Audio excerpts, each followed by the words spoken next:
Hi guys, I'm Chowie from Hope Axis, and apologize for not being able to be present at the moment. So I am doing this recording to be able to share my 2 cents worth of knowledge from taking photos for events.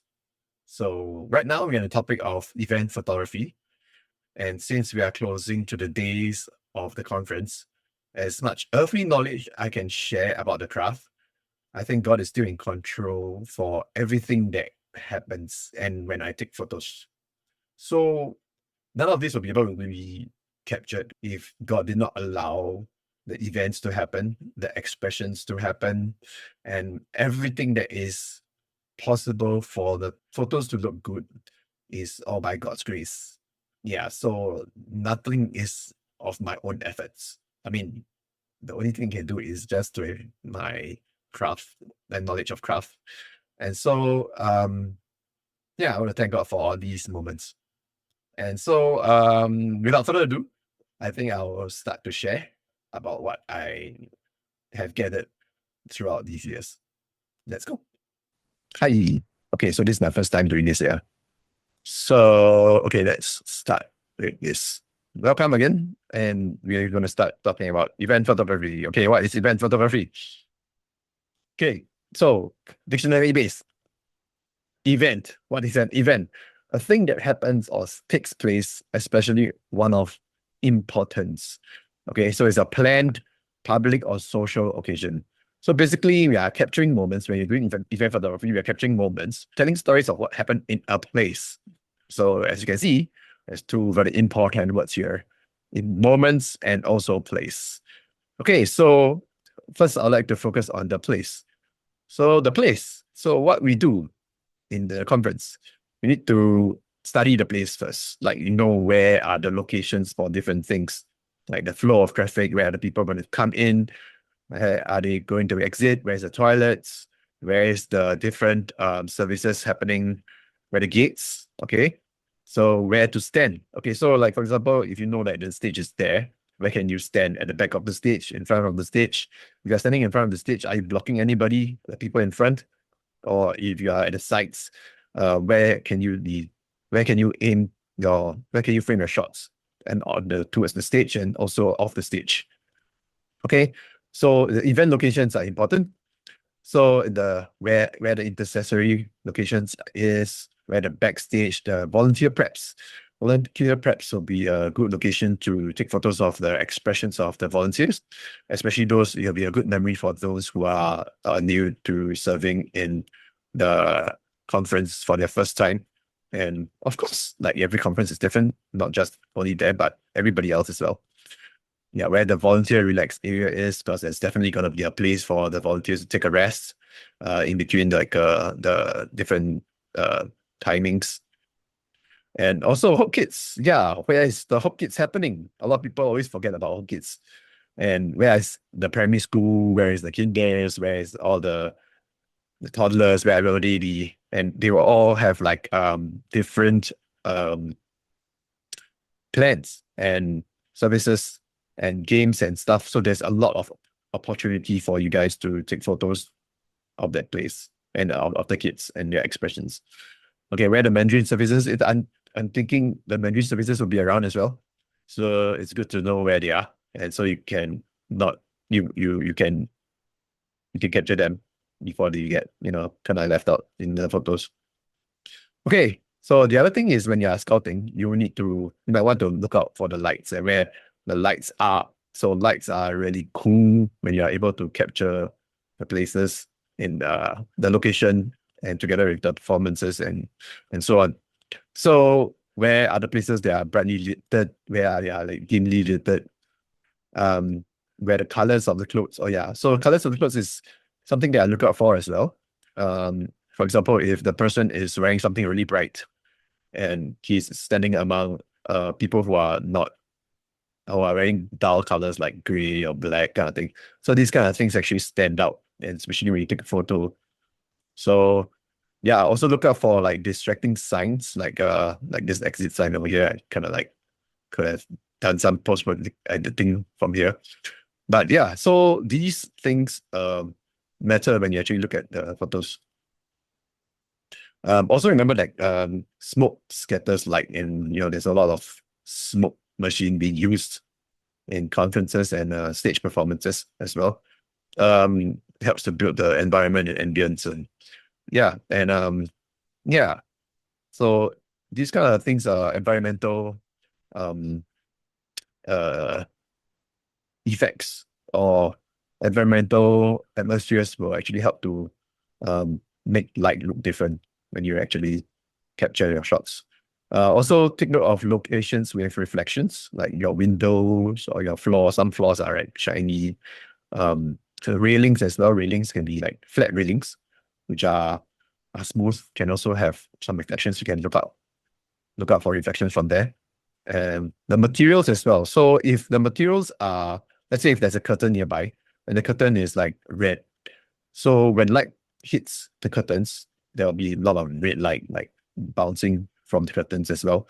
So if it's a black curtain, it will absorb light. It will not reflect. So if it's a white color curtain, it will actually reflect light, and that's where you can actually prepare yourself to frame your shots. Also, prepare for lasers. I think like there are some events. I'm not sure if the church is going to have lasers, but lasers will destroy your senses. Okay, so do take note if there's lasers. If there's lasers, try to face away. I don't want to get any of your precious gear get burnt out from lasers in the sensors. Yeah, so that's something to look out for. Maybe you can ask the lighting guy if there's any lasers or something. Yeah, so I didn't do some animation for this. But anyway, so next we have moments. Apart from the place, right? We have moments. So study the schedule and know when the sermon timing is.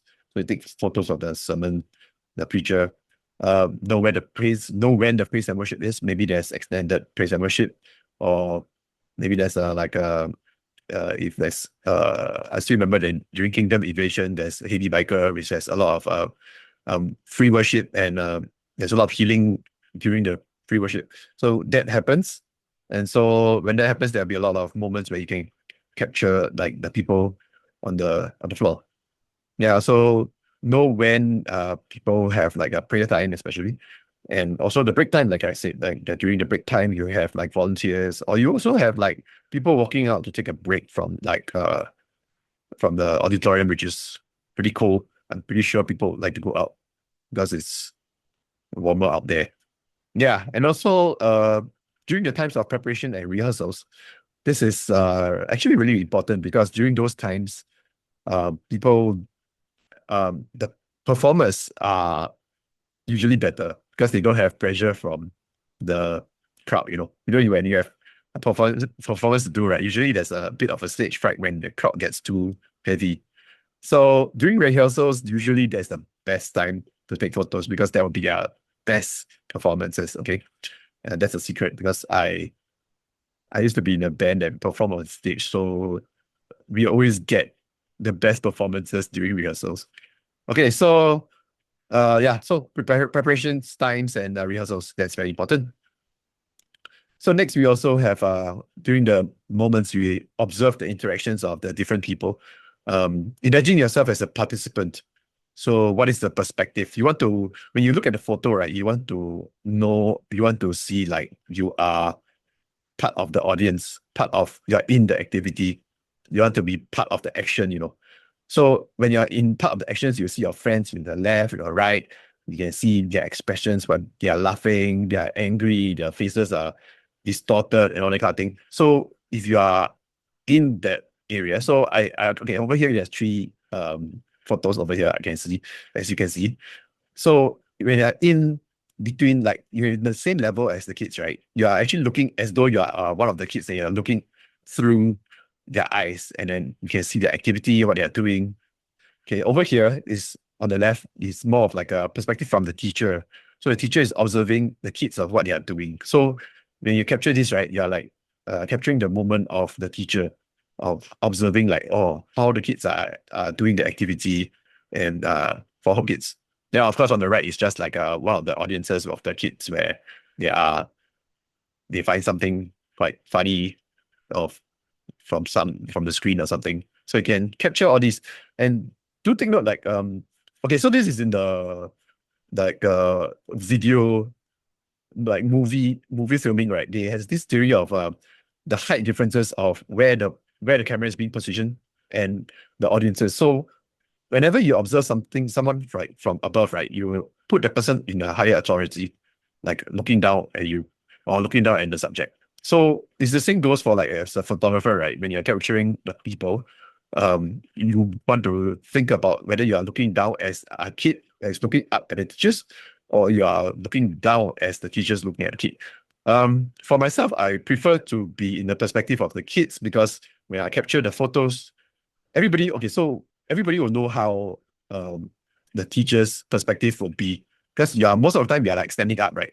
As an adult. And then the kids will be sitting on the floor or something like that. And then when you're looking down, right? Yeah, that's your perspective. And that's like usually what people usually see. And so to make it more like immersive, right? I will always try to lower my position down to the level of the kids. And then I'll take the position from the kids' point of view. So that way, when you actually look at the photo, right, you look as though like, hey, this is what the kid actually sees. This is the perspective of the child. Okay, so that's one of the things that I have observed and studied lah. And this is also the same as if you are taking people like they're praying right on the floor. If you take them from above, you look like you're just another like the audience observing beside like the person is praying beside you, and then so the person is like kneeling or maybe on the floor or something like that. So we are taking from above, right? It looks very common. So how to make it look better, right, is to actually to go down to level and be on the same eye level as the person or as the subject. So when you go down and you see, right, it makes the image more immersive. It makes you capture the expression and the view into in a more how to say basically it's very immersive lah. Okay. Here's the next. Okay, so one thing to note, right, is to be attentive. Okay, a lot of times, right, when we are taking photos, we take, then I say, oh, I think I got a good shot. And then after that, right, I go and check my photos now. I check. Then when I'm checking, and then you look up and say, hey, I just need somebody like handshaking or an expression that is like really good. Then by the time you bring up your camera and then you try to take, right, everything is gone. The moment is gone. Okay, so you cannot find that moment. It happens to be a lot of times. So try to be attentive when you're taking photos. Okay, don't be too bothered by what you have just taken. Don't too excited. Sometimes you take a nice shot. It's like, hey man, I like this shot. Maybe this is what I will do. Or hey, yeah, this person keep blinking halfway. I want to delete that photo. Then when you're doing this halfway, right, then you kind of like miss the moment, like what's happening in front of you. So instead of like going to review all your shots at the moment, right, be attentive with what's happening ahead of you and capture whatever you can first. And then after you capture, right, you go to the next spot. Then you capture. Whatever that you captured, right, later then review, later then see.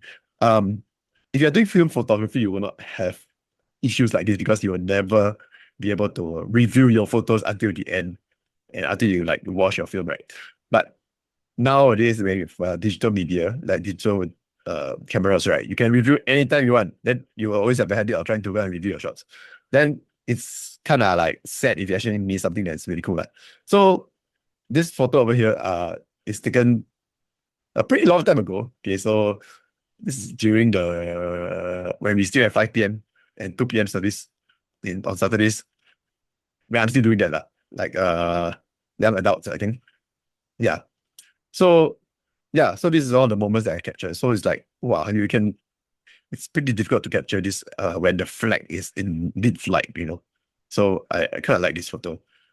So so the other thing is frame wider and capture the moment first. So we always sometimes for events, right, we are as a photographer, we always like try to frame everything right. But it's sweet, like wall of curves or whatever, symmetry or whatever. But then when you focus too much on composition, right, sometimes you really miss the expressions. Like people laugh, right? You don't laugh forever, like then it does, their face will not stone there forever, like, for you to capture.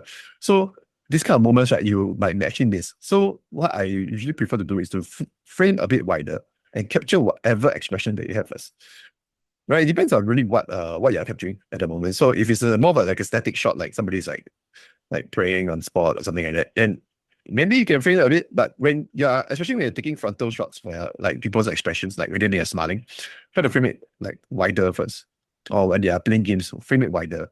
Because you never, and then when you capture, right, try to, for me, I will try to burst the shots because you never know, right, when you capture the shot, then the fella blinking halfway, right, wow, it'd be quite teruk lah. Okay, the photo will be quite funny. And then you'll be thinking like, oh, I framed so nicely, the lighting so nice, sweet. Then after that, the guy like then like, oh, gone. Okay, so gone. Okay, so next, right? So next, some other pointers to know, right, is to know your gear. Okay, so are you taking with a prime lens or are you taking with a zoom lens? How wide is your shot? So if you take wide, right, see, for example, this photo, I'm taking wide, right? I'm able to capture all the action that is actually happening at the moment. And I can capture like different, so you look at this person's face. So everyone's surprised, everyone's happy and that kind of thing. But then if you are like taking like zoomed in shots, right? Then you can capture like one person. And then everything else will be like bokeh and that kind of thing. And then the other thing is you also need to know like how dark in the areas that you can shoot. Okay, so in these areas, like this guy, he's in the dark, but then he's being heated by all the equipment, right? I can actually see the silhouettes of his of what's happening. So that's one of the things that you need to take note of your gear or what you are using at the moment. So let's say for example, if the conference they are having something's going on and then they off all the lights. So when you off all the lights, you roughly know like, okay, now I have very little light. I want to take the stage. If you want to take the stage, it's okay because usually there'll be a lot of light that shine on the stage, on the presenter, on the performance, on the preacher and that kind of thing. So when you have lights, right, it's still okay. But when like there's nothing much going on and you want to film like the audience, when does the light actually shine on them? You need to take note of that as well. Okay. So know your gear before you try to when you're in that location that you're in. Okay, so one of the next things that I'm going to talk about is like studying the locations. Okay, so this is a simple drawing of what's, let's say I have this big tree over here, and then my subject is here, and then there's some flower bed here, flower bed here. So how do I take a frame of photo? Okay, so sometimes when you are walking, let's say this is the flow of traffic, right? Most of the time you'll just take photo frontal lah, then got like symmetry here, no? Symmetry here, over here. Then very easy, right? Oh, they got this. Okay, so at these times of this, right, you can try to be a bit creative, right? And what I would do, right, is to take it from like this angle. So what will happen is the outlook will look like, okay, this guy is in the middle. See, look at this guy. He's in the middle here. So I'll focus on this guy. And then I'll have bokeh here, because this is all outside of the frame. So this is the big tree over here. This is the flower bed over here. And then there's some of the branches that's over here, okay, tree branch. So I can basically move around and try to like visualize what kind of shots you can take based on the surroundings. Okay. So this is about how my thought process would be. Okay, I don't have another example of this. It's quite funny. Okay, but anyways. So basically, okay, some of the shots here that I have taken, right? So look out for the light, how much, whether you are taking silhouette or like, whether there's that when I first spot, right, there's this location that, hey, there's this good light here. So I'll just wait for that one person or somebody to actually walk past. And then when that happens, right, I just quickly snap the person. So that can happen here. For this photo, right, this is my nephew. Okay, so basically he's having a performance, his graduation performance. So these lights, right, will not be actually seen from the stage. So if I'm taking from outside, from the audience point of view, right, I will never see these lights here. So where I'm taking this from is from the side of the stage. So from one side, these lights are basically to light up their faces. So when you're taking from the side, right, you're looking at a different angle. And then when the subjects, right, when the people who got their shots taken, when they actually review their photos, right, their point of view, right, is actually I'm on stage. I can see the lights here. I can see the people behind the backstage. I can see the audience. So when you're taking the photo, right, taking a photo as in like you're capturing the person's point of view or the performer. So when the performer looks and reviews his photos, right, you see, hey, I remember these lights, they are there. So this is actually a very good way of capturing the moment for the perspective of the performer. Okay, so at the bottom here, right, there's a lot of opportunity for vendors, especially when they are selling things, whatever. There's always an exchange. So during the exchange, right, One thing is to look out for is eye contact. Okay, so one thing that eye contact is quite rare these days. People don't look at the eye to say thank you, or you shake hand, and you look at the eye. Oh, I good to see you today, kind of thing. Most of the time, we are like, oh, thank you, oh, thank you, oh, thank you, thank you. Or then you look at the next person, you're going to shake hand. It's so common, okay? So even in service, right, it's so difficult to capture people who are actually looking into the eye of the other person and having an interaction together. This is so difficult. Even like everybody lah. So you don't talk about like kids, it's even adults who have these issues. Okay, so an example, the top right one is this is my company event. So they were playing games. So there's this big ball here. So the emphasis of having taking from a low angle, right, will actually make them look like a huge, like a giant kind of thing. And then basically you capture a more dynamic shot instead of taking of a frontal shot kind of thing.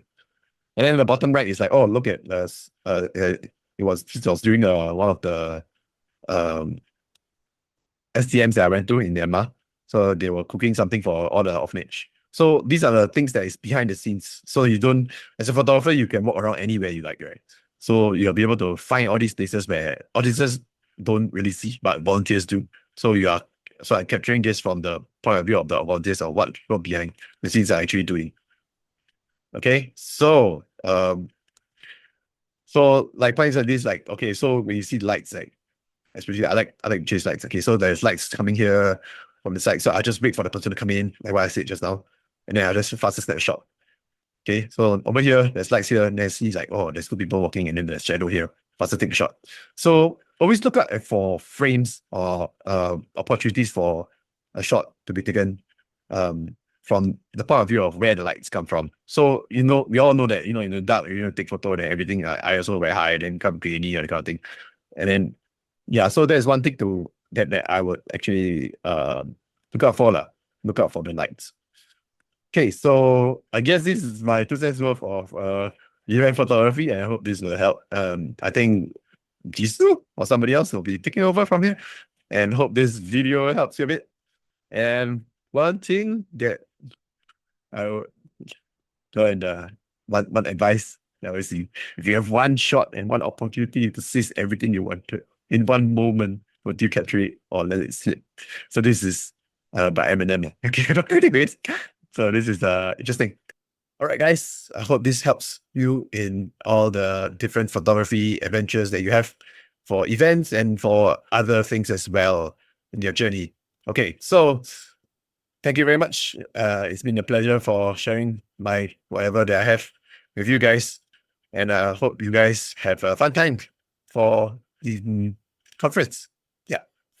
If you like this video, you can subscribe and hit the bell. Ciao. Nah, I don't have this kind of thing. Bye.